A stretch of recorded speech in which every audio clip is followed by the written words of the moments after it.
In this last part of the chapter, the apostle applies what he had said particularly to the Gentile world, in which we may observe 1.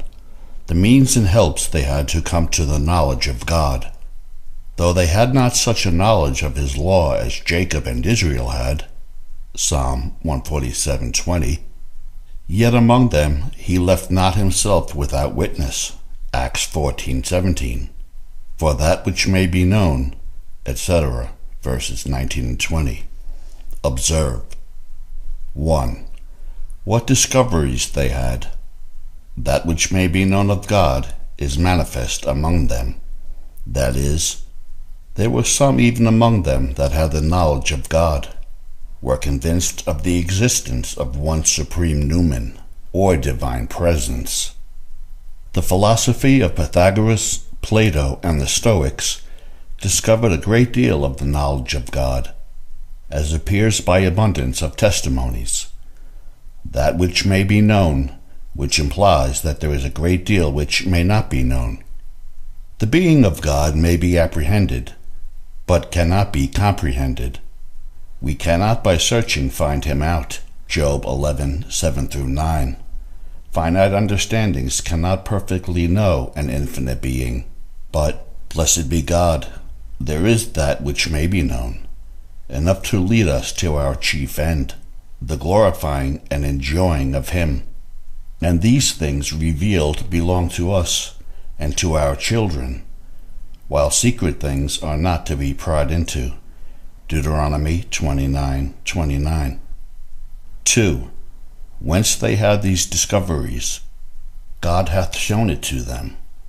Those common natural notions which they had of God were imprinted on their hearts by the God of nature himself, who is the Father of lights.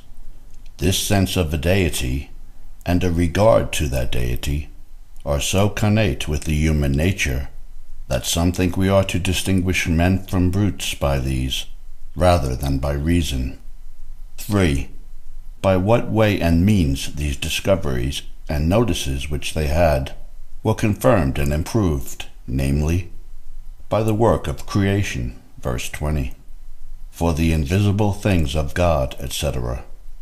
1. Observe what they knew, the invisible things of him, even his eternal power and Godhead. Though God be not the subject of sense, yet he hath discovered and made known himself by those things that are sensible. The power and Godhead of God are invisible things, and yet are clearly seen in their products. He works in secret, Job 23:8-9, Psalm 139:15, Ecclesiastes 11:5. But manifest what he has wrought, and therein makes known his power and Godhead, and others of his attributes which natural light apprehends in the idea of a God. They could not come by natural light to the knowledge of the three persons in the Godhead, though some fancy they have found footsteps of this in Plato's writings. But they did come to the knowledge of the Godhead, at least so much knowledge as was sufficient to have kept them from idolatry. This was that truth which they had held in unrighteousness.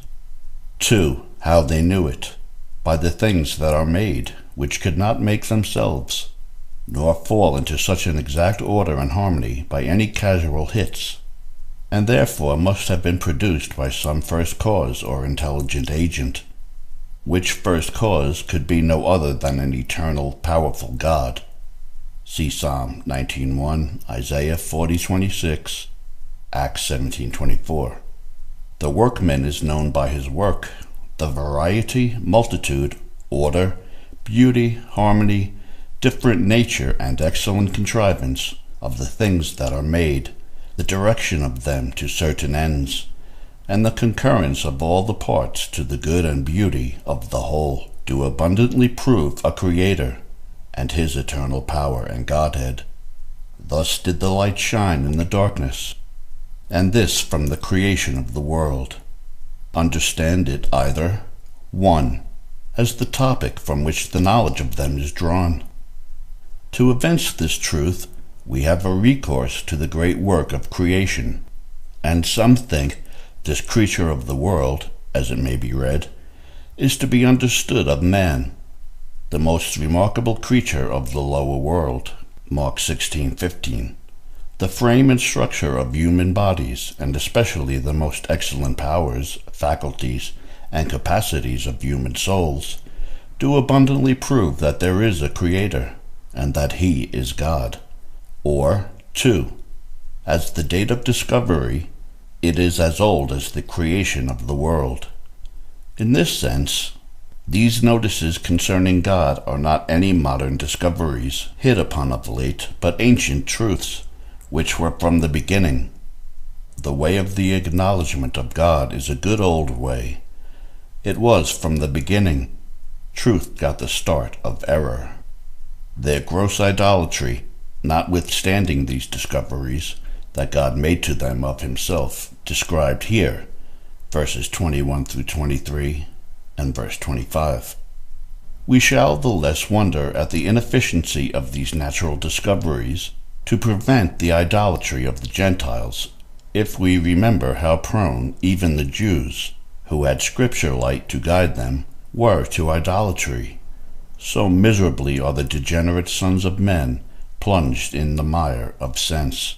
Observe 1. The inward cause of their idolatry, verses 21 and 22. They are therefore without excuse, in that they did know God, and from what they knew might easily infer that it was their duty to worship Him, and Him only. Though some have greater light and means of knowledge than others, yet all have enough to leave them inexcusable. But the mischief of it was that they glorified Him not as God. Their affections toward Him, and their awe and adoration of Him, did not keep pace with their knowledge. To glorify Him as God is to glorify Him only, for there can be but one infinite. But they did not so glorify Him, for they set up a multitude of other deities. To glorify Him as God is to worship Him with spiritual worship, but they made images of Him. Not to glorify God as God is in effect not to glorify Him at all.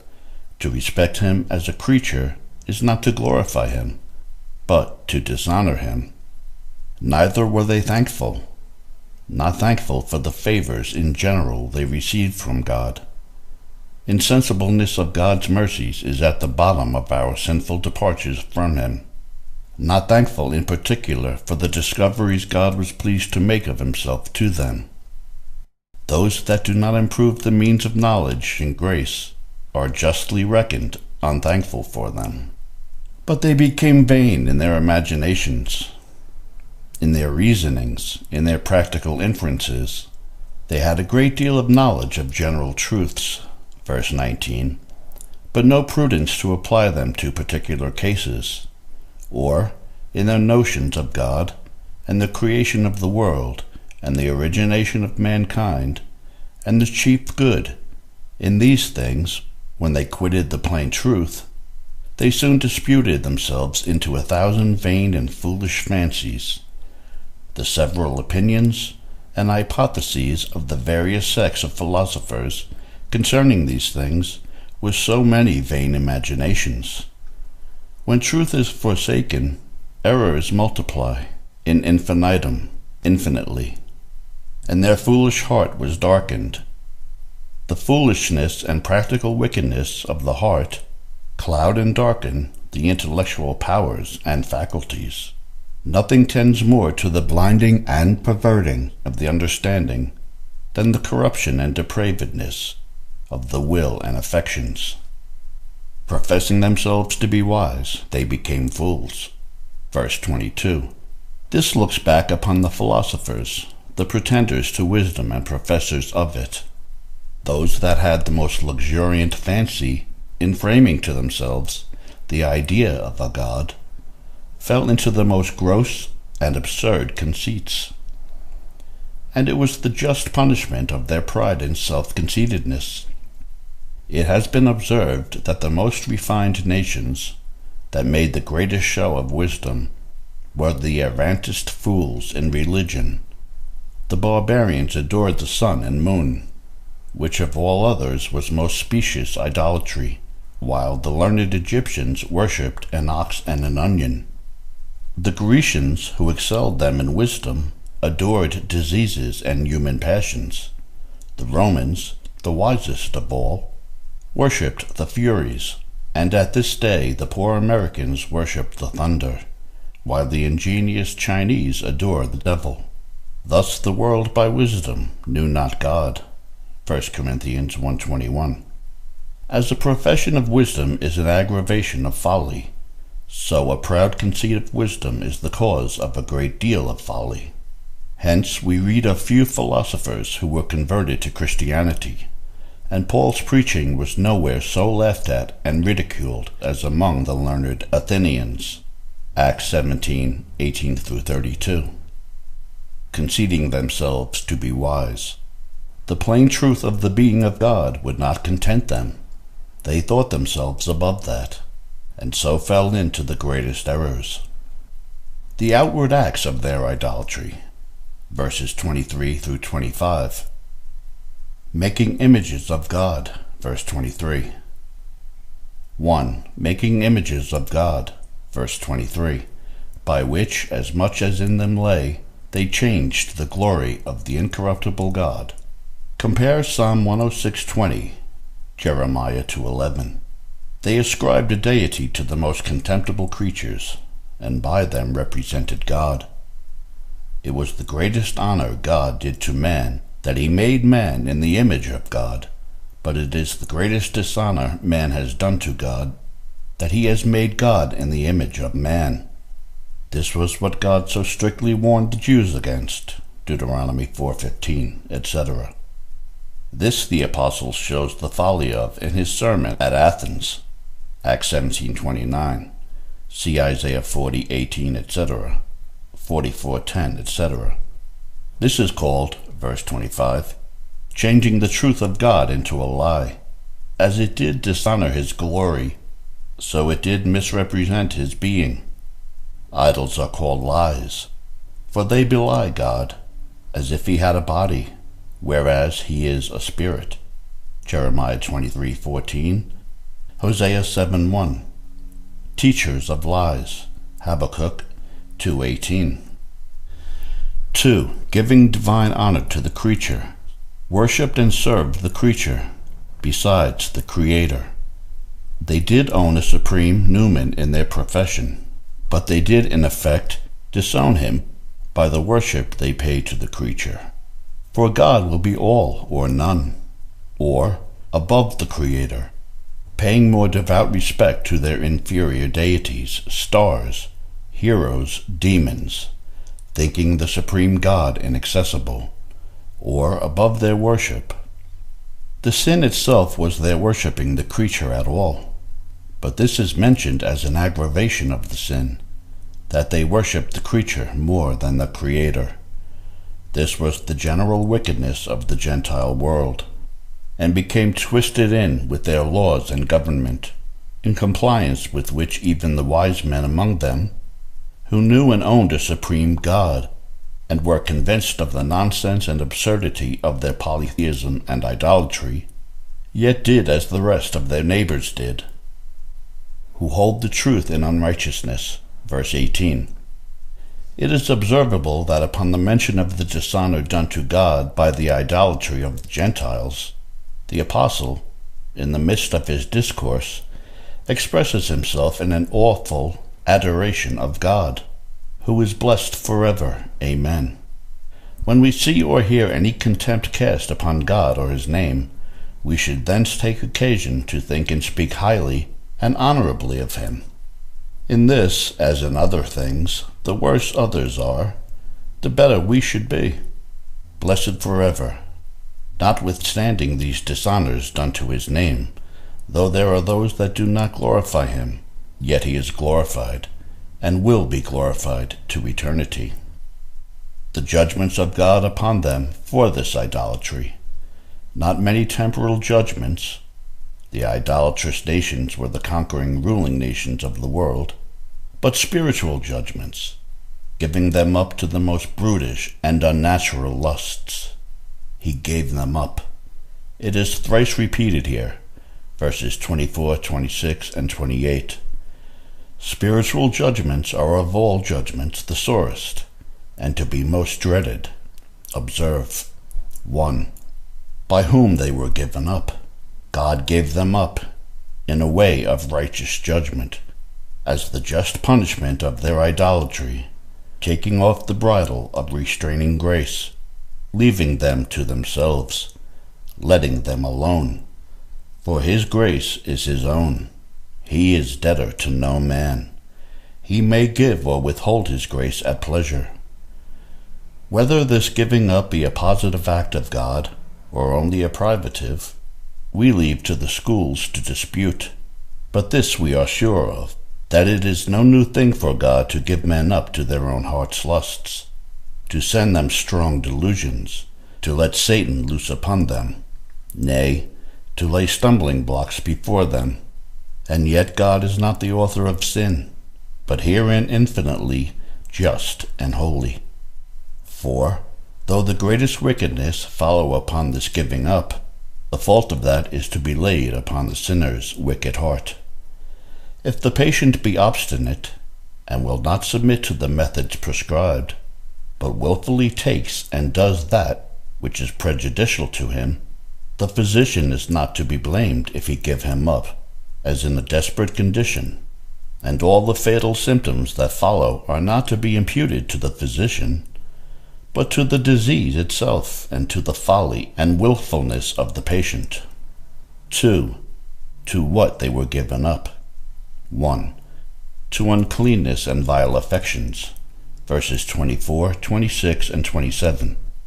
Those that would not entertain the more pure and refined notices of natural light, which tend to preserve the honor of God, justly forfeited those more gross and palpable sentiments, which preserve the honor of human nature. Man being in honor, and refusing to understand the God that made him, thus becomes worse than the beasts that perish. Psalm 49:20.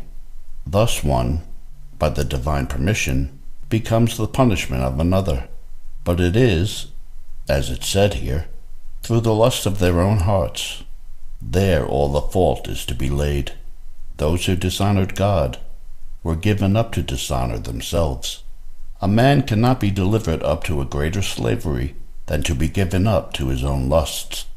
Such are given over, like the Egyptians, Isaiah 19:4, into the hand of a cruel lord. The particular instances of their uncleanness and vile affections are their unnatural lusts, for which many of the heathen, even of those among them who passed for wise men, as Solon and Zeno, were infamous against the plainest and most obvious dictates of natural light. The crying iniquity of Sodom and Gomorrah, for which God rained hell from heaven upon them, became not only commonly practiced, but avowed in the pagan nations. Perhaps the apostle especially refers to the abominations that were committed in the worship of their idol gods, in which the worst of uncleanness were prescribed for the honor of their gods. Dunghill service for dunghill gods. The unclean spirits delight in such ministrations. In the Church of Rome, where the pagan idolatries are revived, images worshipped, and saints only substituted in the room of demons, we hear of these same abominations going barefaced, licensed by the Pope, Fox's Acts and Monuments, Volume 1, page 808, and not only commonly perpetrated, but justified and pleaded for by some of their cardinals. The same spiritual plagues for the same spiritual wickednesses. See what wickedness there is in the nature of man. How abominable and filthy is man. Lord, what is man? Says David. What a vile creature is he when left to himself. How much are we beholden to the restraining grace of God for the preserving anything of the honor and decency of the human nature. For, were it not for this, man, who was made but little lower than the angels, would make himself a great deal lower than the devils. This is said to be that recompense of their error which was meet. The judge of all the earth does right, and observes a meetness between the sin and the punishment of it. 2. To a reprobate mind in these abominations, verse 28. 1. They did not like to retain God in their knowledge. The blindness of their understandings was caused by the willful aversion of their wills and affections. They did not retain God in their knowledge, because they did not like it. They would neither know nor do anything but just what pleased themselves. It is just the temper of carnal hearts. The pleasing of themselves is their highest end. There are many that have God in their knowledge. They cannot help it. The light shines so fully in their faces, but they do not retain him there. They say to the Almighty, "Depart," Job 21:14, and they therefore do not retain God in their knowledge, because it thwarts and contradicts their lusts. They do not like it. In their knowledge, there is a difference between gnosis and epignosis, the knowledge and the acknowledgement of God. The pagans knew God, but did not, would not acknowledge him. 2. Answerable to this willfulness of theirs, in gainsaying the truth, God gave them over to a willfulness in their grossest sins, here called a reprobate mind, a mind void of all sense and judgment to discern things that differ, so that they could not distinguish their right hand from their left in spiritual things. See whither a course of sin leads, and into what a gulf it plunges the sinner at last. Hither fleshly lusts have a direct tendency.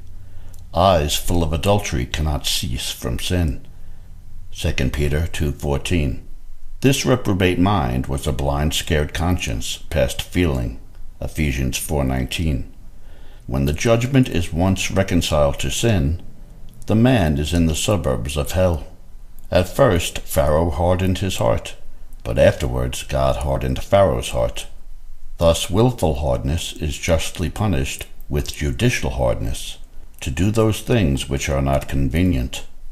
This phrase may seem to bespeak a diminutive evil, but here it is expressive of the grossest enormities, things that are not agreeable to men, but contradict the very light and law of nature. And here he subjoins a black list of those unbecoming things which the Gentiles were guilty of, being delivered up to a reprobate mind. No wickedness so heinous, so contrary to the light of nature, to the law of nations, and to all the interests of mankind, but a reprobate mind will comply with it.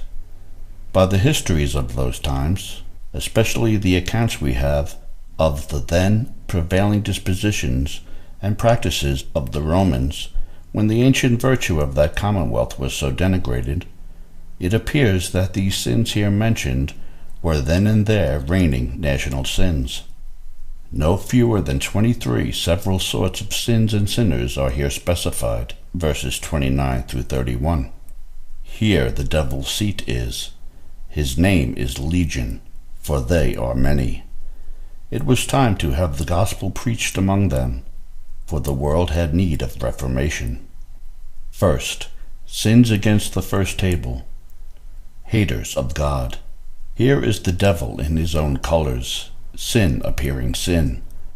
Could it be imagined that rational creatures should hate the chief good, and depending creatures abhor the fountain of their being? And yet so it is. Every sin has in it a hatred of God, but some sinners are more open and avowed enemies to him than others. Zechariah 11:8. Proud men and boasters cope with God himself, and put those crowns upon their own heads, which must be cast before his throne. Secondly, sins against the second table. These are especially mentioned, because in these things they had a clearer light. In general, here is a charge of unrighteousness. This is put first, for every sin is unrighteousness. It is withholding that which is due, perverting that which is right. It is especially put for second-table sins, doing as we would not be done by. Against the fifth commandment, disobedient to parents, and without natural affection, parents unkind and cruel to their children. Thus, when duty fails on one side, it commonly fails on the other. Disobedient children are justly punished with unnatural parents, and, on the contrary, unnatural parents with disobedient children. Against the sixth commandment, wickedness, doing mischief for mischief's sake, maliciousness, envy, murder, debate, malignity, despiteful, implacable, unmerciful, all expressions of that hatred of our brother, which is heart murder. Against the seventh commandment, fornication, he mentions no more, having spoken before of other uncleannesses. Against the eighth commandment, unrighteousness, covetousness. Against the ninth commandment, deceit, whisperers, backbiters, covenant breakers, lying and slandering. Here are two generals not before mentioned, inventors of evil things and without understanding, wise to do evil, and yet having no knowledge to do good. The more deliberate and politic sinners are in inventive evil things, the greater is their sin. So quick of invention in sin, and yet without understanding, stark fools in the thoughts of God. Here is enough to humble us all, in the sense of our original corruption, for every heart by nature has in it the seed and spawn of all these sins. In the close he mentions the aggravations of the sins, verse 32. 1. They knew the judgment of God, that is, 1. They knew the law.